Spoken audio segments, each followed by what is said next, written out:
कारण एवढी सर्वांची साथ आणि आजचा अधिक मासांचा महिना चालू आहे. अधिक मासामध्ये आपण सर्वजण एकत्रित जमलोय म्हणून आपण आपलं स्वतःचं भाग्य समजतो.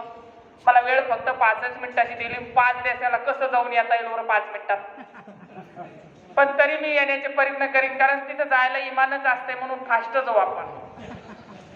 माझं नाव सौ सीताबाई रामभाऊ मोहिते, राहणार सिंदी काळेगाव, तालुका जिल्हा जालना.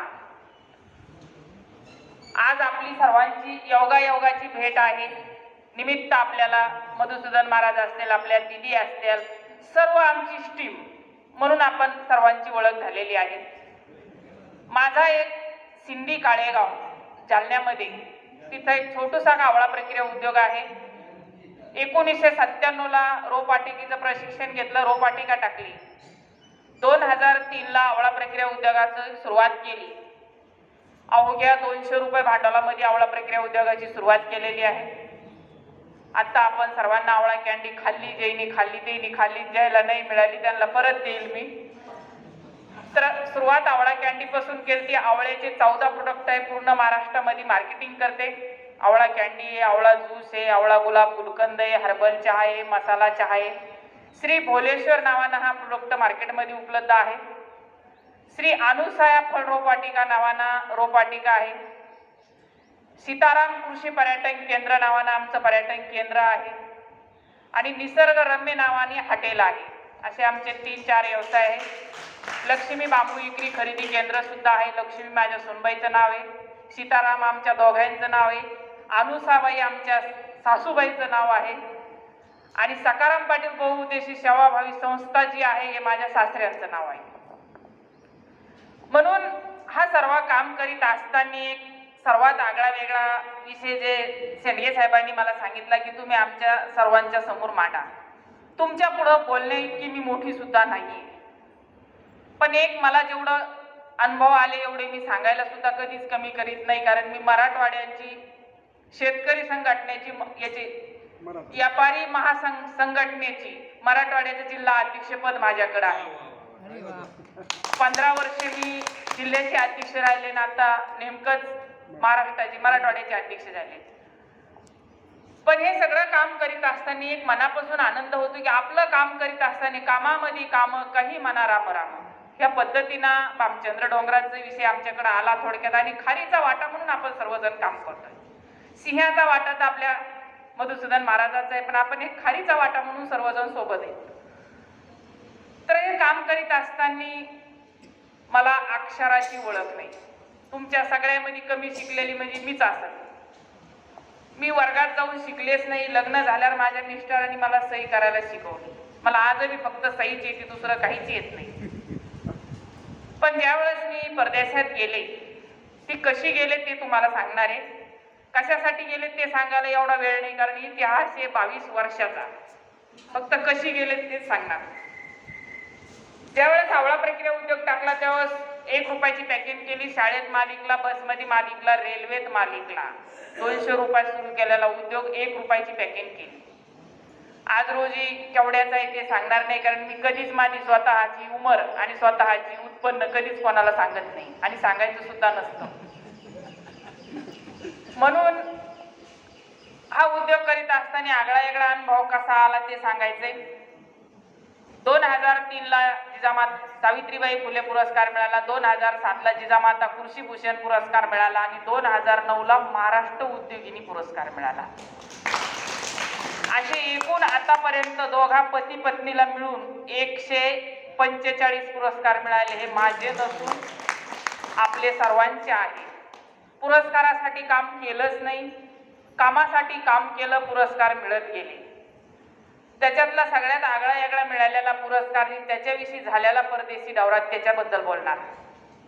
सगळ्यातला आगळा वेगळा पुरस्कार 2009 चा गोवा आणि महाराष्ट्र राज्यामधून एकूण 700 प्रस्ताव होते. त्याच्यामध्ये आमचा प्रस्ताव होता. त्यांचं पत्र आलं, आम्ही प्रस्ताव पाठवला. नंतर त्यांचा फोन आला की तुमचा प्रस्ताव सिलेक्ट झाला. मला नेमकंच महाराष्ट्र शासनाचा जिजामाता कृषीभूषण पुरस्कार मिळाला होता. मी म्हणलं असाच हा पुरस्कार मिळणार, हे जायचं आणि घेऊन यायचे. दोघं पती पत्नी पुण्याला आलो. त्याचा इंटरव्ह्यू पुण्याला होता. इंटरव्ह्यूला जेज होते मला जेच कोणाला म्हणतात ते माहीत नव्हतं आणि इंटरव्ह्यू कशाला म्हणतात ते सुद्धा माहीत नव्हतं, कारण माझ्यासारखी मीच होती. कोटीवधी रुपयाच्या उलाढालीवाल्या महिला होत्या, AIP होत्या, इंडिकात आलेल्या होत्या. माझ्याकडे बघून त्या हसत होत्या. त्याला वाटत होतं ह्या महिलांना या इंटरव्ह्यूत कशाला भाग घ्यावा असं त्याला वाटत होतं, कारण माझं राणीमान पहिल्यापासून साधं हे डोक्यावरचा पदर, त्या सगळ्या आपसात बोलत होत्या. मला एक मैत्रीण नव्हती. मी एकटी चेअरवरती बसले. पहिला इंटरव्ह्यू संपला. दुसरा इंटरव्ह्यू आम्हाला प्रत्येक महिलाला 20-20 मिनिटाचं मनोगत व्यक्त करण्यामध्ये स्टेज मोकळं करून देण्यात आलं. त्याच्यात माझा 22 नंबर होता. मी स्टेजवरती गेले आणि आमच्या उद्योगाविषयी माहिती सांगितली, खाली उतरले. त्याच्यातल्या 50% महिला म्हणे मॅडम तुमचं अभिनंदन. म्हणलं काय झालं? म्हणजे आम्ही जरी कोटीवधी रुपयाचे उद्योग करीत असलो तर 2-2 महिने आमच्या फॅक्टरीतच जात नाही, कुठं काय चाललंय आम्हाला काहीच माहीत नाही, तुम्ही या इंटरव्ह्यूत नक्की पाहिल्या येतात. म्हणलं थँक्यू. 2 इंटरव्ह्यू संपले. तिसरा इंटरव्ह्यू टीव्हीच्या कॅमेऱ्यासमोर चालू झाला. प्रत्येक महिला मला 3 मिनिटाचा वेळ होता. मला ते जेज म्हणे तुम्ही 4 मिनिटं बोला.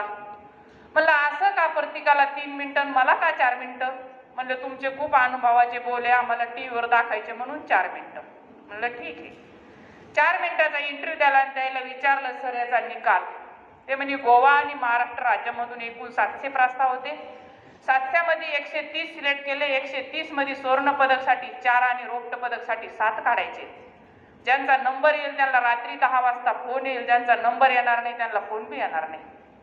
आम्ही पती पत्नीला ठरवलं आपण घरी गेलोच आणि आलाच नंबर तर पुण्याला यावं लागलं. आजचे दिवस पुण्यालाच थांबू. रात्रीला 10 वाजता मिस्टरच्या मोबाईलवरती फोन आला, गोवा आणि महाराष्ट्र राज्यामधून ग्रामीण भागातून तुमचा उद्योग पहिला आला. 1 तोळ्याचं सुवर्ण पदक अलका याज्ञिक गायकांच्या हस्ते बक्षीस मिळालं आणि थायलंडचं तिकीट मिळालं. मला थायलंड कशाला म्हणतात हेच माहीत नव्हतं. तिकीट द्यायला सांगितलं ताई 10 दिवसाच्या आत पासपोर्ट बनवला तर तुमचा परदेशी दौरा होईल, नाही तर तुमचं तिकीट कॅन्सल करण्यात येईल. पासपोर्ट बनायचा म्हणजे शाळेची TC जन्मतारीख लागते. माझं माहेर ताड हातगाव आहे अंबड तालुक्यामध्ये. माझे मिस्टर म्हणले मी तुझ्या माहेरी जाऊन बघतो. म्हणलं मी शाळेत गेलेलं नाही. ते म्हणले मी जाऊन तर बघतो. त्या वर्षांचं दप्तर काढलं, शाळेत बघितलं माझं नावच टाकलेलं नव्हतं. जन्म आणि मृत्यूच्या नोंद आधारित ग्रामपंचायतमधून जन्मतारीख लिहून आणली. सगळे कागदपत्र जमा करण्यात 5 ते 7 दिवस निघून गेले. पुण्याच्या एका मैत्रिणीला सांगितलं कलेक्टर साहेबाच्या कोठ्यातून अर्जंटची सोय आहे, कलेक्टर साहेबाला भेटा. त्यावेळेस आम्हाला शिंदे साहेब कलेक्टर होते. कलेक्टर साहेबाकडे गेले. पहिली आवळा कॅन्डीची टेस्ट दिली, मग सगळा इतिहास सांगितला. ते म्हणले ताई एवढं सुंदर काम करतात तुम्ही, 15 मिनिटात शिफारस पत्र लिहून दिलं. त्यांचं शिफारस पत्र घेतलं, नागपूरला गेले. आपल्याला पासपोर्ट मिळण्याची शाखा नागपूर होती.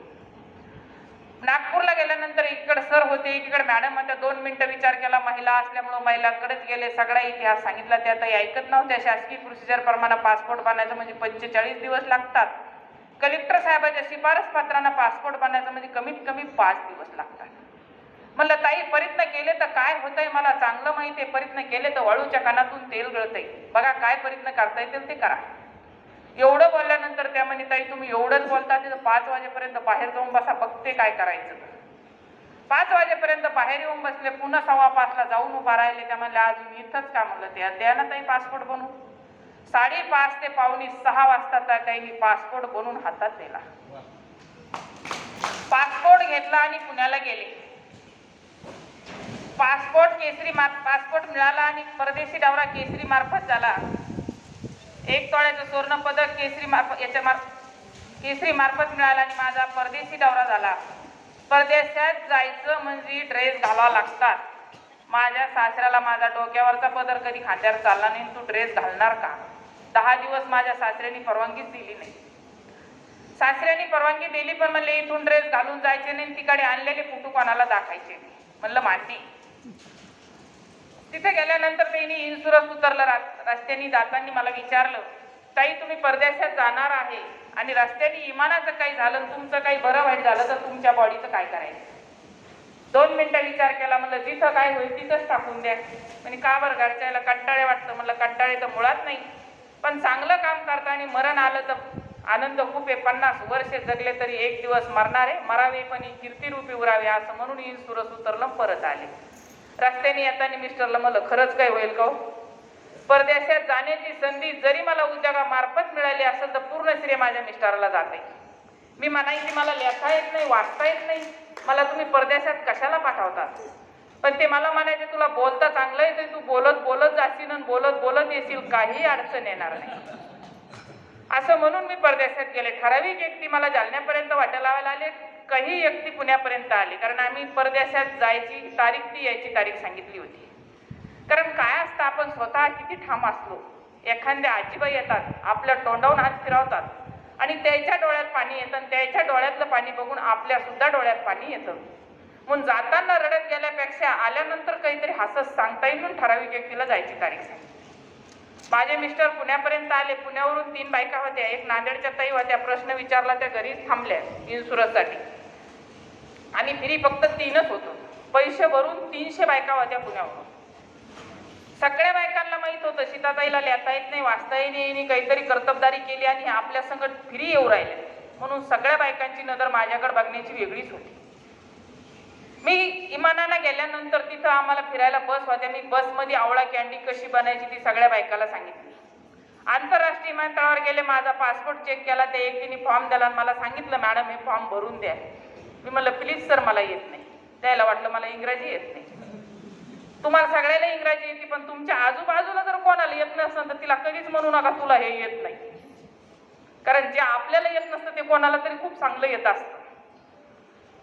काहीच नाही. त्या व्यक्तीने फॉर्म दिला, मला सांगितलं मॅडम हे फॉर्म भरून द्या. मला प्लीज सर मला येत नाही. त्याला वाटलं मला इंग्रजी येत नाही. त्या व्यक्तीने फॉर्म भरला, मी सही केली. आज मी सर्वांना ठामपणे सांगते, 3 शब्द इंग्रजी बोला आणि कुठल्या देशाला जाऊन या. ते 3 शब्द कुठले तर थँक्यू, सॉरी, गुड मॉर्निंग. मी या 3च शब्दावर 3 देशाचा दौरा करून परत आले, काही अडचण आली नाही. परदेशात गेल्यानंतर मी पॅराशूटनं आकाशात जाऊन आले, समुद्रातली अंतरबुडी करून आले. मी तिथं मराठीमध्ये लेक्चर दिलं, गाईडनं सगळं इंग्रजीमध्ये सांगितलं. सोबत गाईड होत्या, जिथं काही नवीन असेल तिथं मी सगळं गाईडला विचारायची, कारण मला माहित होतं माझ्या सोबतचे 300 बायकाला माहिती मला लिहिता वाचताच येत नाही. आपण घर दार संसार सगळं सोडून 9 दिवस बाहेर आलेलो आहे, काहीतरी अभ्यास करण्यासाठी आलेलो आहे, तर आपण अभ्यासच केला पाहिजे. आता आज आपण सर्व 300-400 किलोमीटरवरून कुठं आलो, भामचंद्र डोंगराचा अभ्यास करायलाच आलो ना. मग आपण इथला अभ्यास करूनच परत गेलं पाहिजे की इथं काय केल्यानं काय होईल, कुंकून गेल्यानं काय. आता जसं जाधव साहेबांनी आपल्याला सांगितलं की कोण्या मार्गाने गेल्यानं कसं जमन, असं आपण सर्वांचे डोके सगळ्यांनी चालवले पाहिजे. तसं मी तिथं डोकं चालवलं माझं.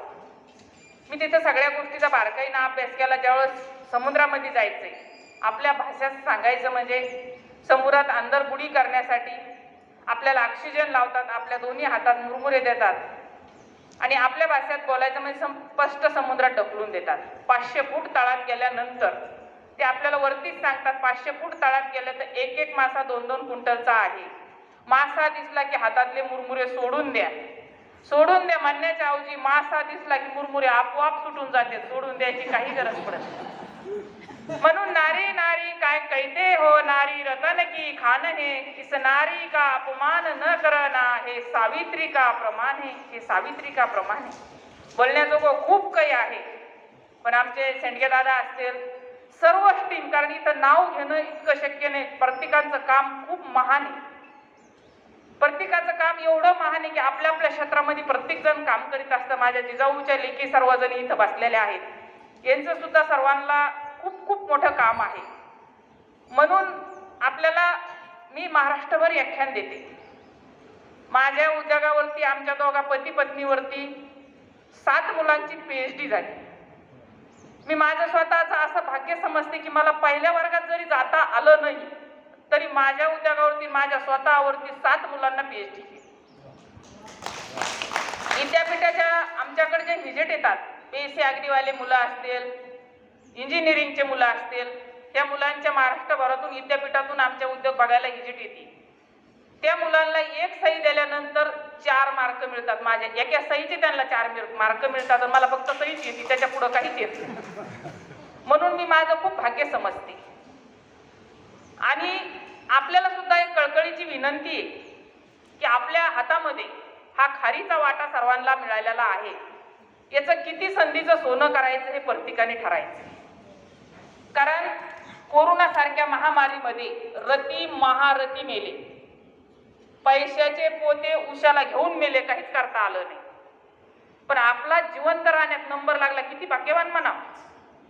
म्हणून आपल्या सर्वांच्या श्वासामध्ये, आपल्या सर्वांच्या हृदयामध्ये भामचंद्र डोंगर असला पाहिजे आणि आपली संत भूमी असली पाहिजे. कारण ही भूमी टोकारण्याचं काम, मी एक मागे व्हिडिओ बनवला होता, तो फार व्हायरल पण झालता आणि मला भरपूर फोन आले की ताई तुम्ही हा व्हिडिओ बनवला. आता जसं ताई बोलल्या, अगोदर एक महाराज सुद्धा बोलून गेले की 50,000, 51,000, 1,00,000 सुपारी घेतात. महाराजांनी सुद्धा मुलाखती सुद्धा सांगितलं की मी ह्या मार्गाने गेलो तर 8 दिवसात ती भामचंद्र डोंगर जिंकल्या जाईल, पण त्याला अर्थ नाहीये. मग आपली अस्मिता, आपली जी ममता म्हणता येईल, आपली जे आदर म्हणता येईल संतांसाठी, तो कुठं राहील? तर त्या व्हिडिओविषयी मला इतक्या धमक्या सुद्धा आल्या, फोन सुद्धा आला की ताई तुम्ही हा व्हिडिओ त्याला तुमचे स्वतःचे पैसे दिले का? हा लोक मला बोलले.